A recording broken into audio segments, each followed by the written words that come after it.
Good evening, everyone. I'm Chief Certified Meteorologist Betty Davis alongside our hurricane specialist Max Mayfield. We are tracking Hurricane Matthew. Just want to bring you up to speed on the advisories, and what we're finding is hurricane warnings in play for the Bahamas as the system will be nearing that area tonight. And then as we're moving into Thursday, that's when we're expecting that closest approach to South Florida. That said, notice from the Middle Keys through the Upper Keys, we're finding tropical storm watches still in place. Also for Miami-Dade County, a tropical storm watch. And then the area shaded in orange, that is a hurricane watch from Broward County heading northward. So within 48 hours, those kinds of conditions are possible for those parts of South Florida. Meantime, let's get you the intermediate advisory on Hurricane Matthew. As of 8 o'clock this evening, maximum sustained winds at 140 miles per hour. The system is moving toward the north at 9 miles per hour and the pressure at 949 millibars.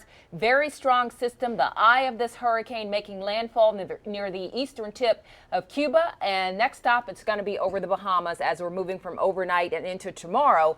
And as mentioned, Max, that closest approach to South Florida expected on Thursday. So noting that projected path and just how much of the eastern side of Florida still is in play, as well as up the coastline of the U.S. Still a system we have to watch very closely. Absolutely. And the Air Force hurricane hunters are out there right now. They can't really fly everywhere around the storm because of the mountains there of Cuba and Haiti.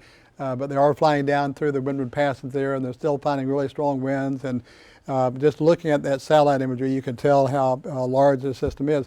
Let me show you a couple of the models. These are two of the best models year after year. The white lines there are the United States global model. The orange ones are the European Center for Medium Range Weather Forecasting models. And just focus on the bullseye here. We'll play this into Thursday morning. You know, they've got both of them, again, reliable models headed in our general direction here. They vary a little bit on the time. The European is a little bit slower than the United States model. And then beyond that, the European remains slower and actually has a little bit closer to the coastline, actually moving inland there for a little while. So you don't want to worship one or two particular models, and the way the Hurricane Center does that, they've verified all, and not just the official forecast, but the models too. So they've been looking at these, and they took the reliable models, and they usually take a consensus of those, and then that consensus line